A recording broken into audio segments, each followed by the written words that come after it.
Hey folks, before I jump into this, I want to just give a huge thanks to all of you for an amazing last few weeks. I've actually almost doubled my subscriber count since I started making last Epoch videos and just reached 5,000 this week, which I never thought would happen, but here we are. I'm going to do my best to keep pumping out content like this, so if you like it, hit that subscribe and let's keep doing it. Hey folks, I'm making this update video to show you the prophecy catalog has been finished. I'll quickly go over the sheet and explain what all the information is here. So to start, here's all the different prophecies, and it's all sorted by region, type, rarity, etc.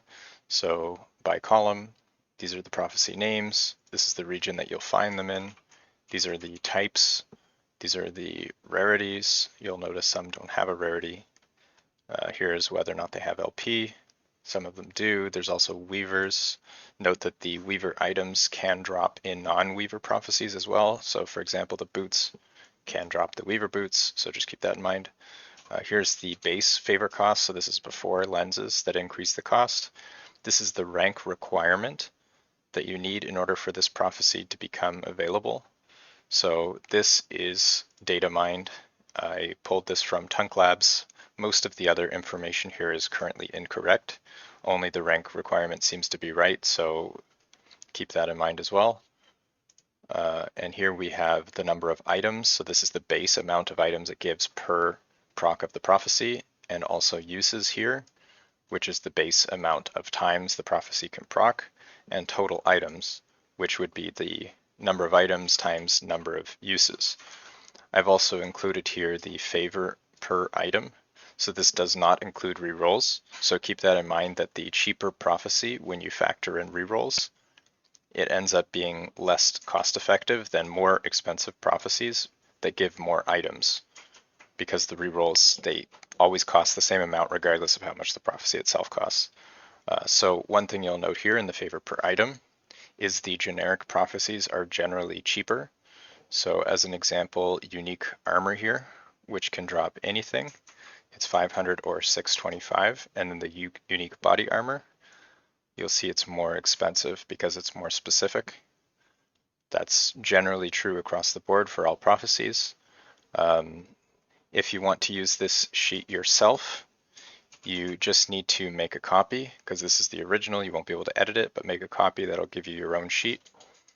And then from there, you can use the filters. So if you want to only look at a specific region, what you would do, so you click this filter here, you clear. So you want to look at armor. Then here's only armor. You can re-add that. If you only want to look at unique items, you could just select unique.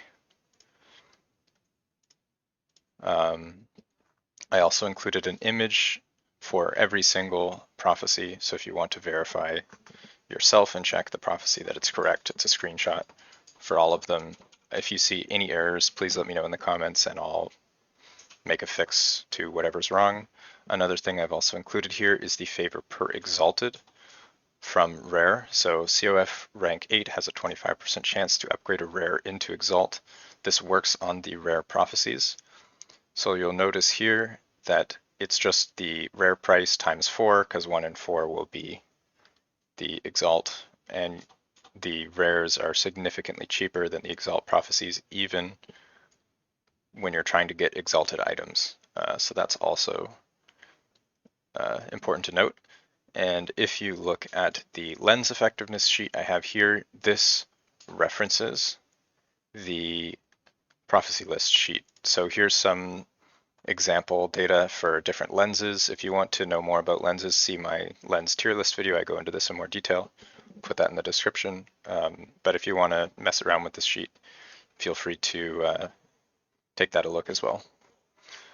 Yeah, so that's pretty much it for today. If you like this sort of stuff, hit the subscribe and cheers.